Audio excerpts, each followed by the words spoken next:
ದಿನ ಅಂತ ಶಾಸನದಲ್ಲಿ ಉಳಿದೋಗಿರುವುದು. ಬಹುಶಃ ನಿಮಗೆಲ್ಲ ಗೊತ್ತಿರ್ಬೋದು, ಮತದಾನ ಯಾರಿಗೂ ಇರಲಿಲ್ಲ. ಯಾಕಂದ್ರೆ ರಾಜಾಳ್ವಿಕೆಗಳಿತ್ತು, ನವಾಬರಿದ್ರು, ಮಹಾರಾಜರುಗಳ ಕಾಲ ಇತ್ತು. ರಾಜನ ಮಗ ರಾಜ ಆಗ್ತಾ ಇದ್ರು, ರಾಣಿ ಮಗಳು ರಾಣಿ ಆಗ್ತಾ ಇದ್ರು. ಆದ್ರೆ ಜನ ಎಲ್ಲ ರಾಜರನ್ನೇ ಸರ್ವಸ್ವ ದೇವರ ರೂಪಿ ಅಂತ ಪೂಜಿಸಿದಂತ ದೇಶ. ಸ್ವತಂತ್ರ ಬ್ರಿಟಿಷರು ಹೋದ್ಮೇಲೆ, ಸ್ವತಂತ್ರ ಸಿಕ್ಕ ನಂತರ ನಮ್ಮದೇ ಅಂತ ಒಂದು ಸಂವಿಧಾನವನ್ನ, ನಮ್ಮದೇ ಅಂತಹ ಒಂದು ಪರಿಚ್ಛೇದಗಳನ್ನ, ನಮ್ಮದೇ ಅಂತ ಒಂದು ಹಕ್ಕುಗಳನ್ನ ಜನರಿಗಾಗಿ, ಜನರಿಂದ ಜನರೇ ಆಯ್ಕೆ ಮಾಡಿಕೊಳ್ಳುವಂತ ಒಂದು ಸಂವಿಧಾನ ಬಂದ ನಂತರ ನಾವು ಮತದಾನವನ್ನ, ಯಾಕಂದ್ರೆ ಬೇರೆ ಬೇರೆ ಯುರೋಪಿಯನ್ಗಳಲ್ಲಿ ಕೂಡ ಅಷ್ಟೇ ಬ್ಲಾಕ್ಸ್ಗೆ ವೋಟ್ ಇರಲಿಲ್ಲ.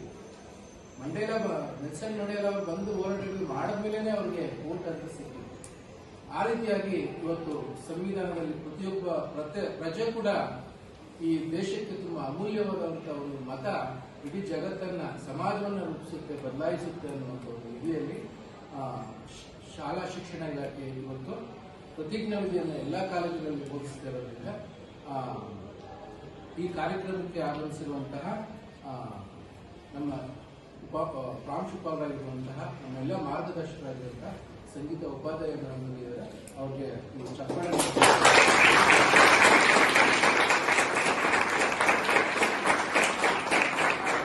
ಅದೇ ರೀತಿ ಪ್ರತಿಜ್ಞಾ ವಿಧಿಯನ್ನು ಬೋಧಿಸಲಿರುವಂತಹ ನನ್ನ ಸ್ನೇಹಿತರು ಆಗಿರುವಂತಹ ರಮೇಶ್ ಸರ್ ಅವರು ಪ್ರತಿಜ್ಞಾ ವಿಧಿಯನ್ನು ಬೋಧಿಸಿದ್ದಾರೆ. ಪ್ರತಿಜ್ಞಾ ವಿಧಿ ಪ್ರಜಾಪ್ರಭುತ್ವದಲ್ಲಿ ದೃಢ ವಿಶ್ವಾಸವುಳ್ಳ